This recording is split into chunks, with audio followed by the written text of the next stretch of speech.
tahu turunan surah yang mana?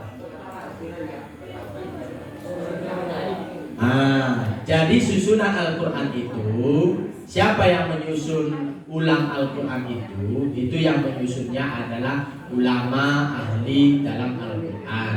Kenapa dia disusun tidak sesuai dengan turunnya surah itu sendiri? Karena kalau dalam ilmu Al-Quran ini ada dia nanti dipisahkan dulu madaniyah makiyahnya. Ada ayat madaniyah, ada ayat makiyah. Nah, ini dipisahkan dulu. Karena rentetan-rentetannya seperti itu dibuat oleh ulama. Kemudian ada nanti berbicara tentang hukumnya itu, relevansinya seperti apa. Kalau misalnya dia berbicara tentang hukum syariat, dia lebih diutamakan dulu syariat supaya aturannya jelas. Nah, seperti undang-undang dia jelas. Nah, itulah kenapa ulama tidak langsung menghimpun Al-Quran itu sesuai dengan urutannya, urutannya.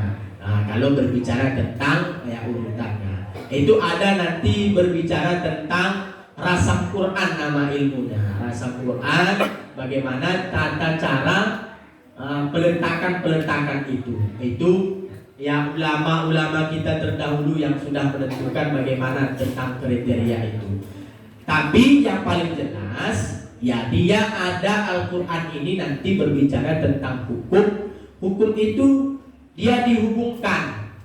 Makanya ada namanya asbabul wurud, bukan asbabun nuzul. Asbabul wurud itu dia adalah hubungan antara ayat yang satu dengan ayat yang lain supaya tidak putus hukum itu. Nah, ada namanya asbabul wurud. Nah, inilah kenapa ayat itu tidak. Nah, kalau berbicara tentang ayat itu harus sesuai dengan turunnya, ya, tentu yang pertama sekali adalah surah Al-Alaq berbicara tentang Iqra.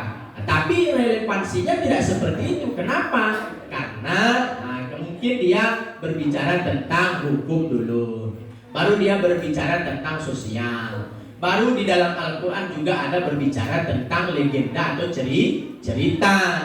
Misalnya ada cerita Nabi Musa dengan Nabi Khidir, ada cerita Nabi Sulaiman. Nah, itu kan ada. Kenapa Al-Quran itu tidak hanya bercerita tentang hukum saja? Karena kalau berbicara tentang hukum saja tegak nanti si Al-Quran itu.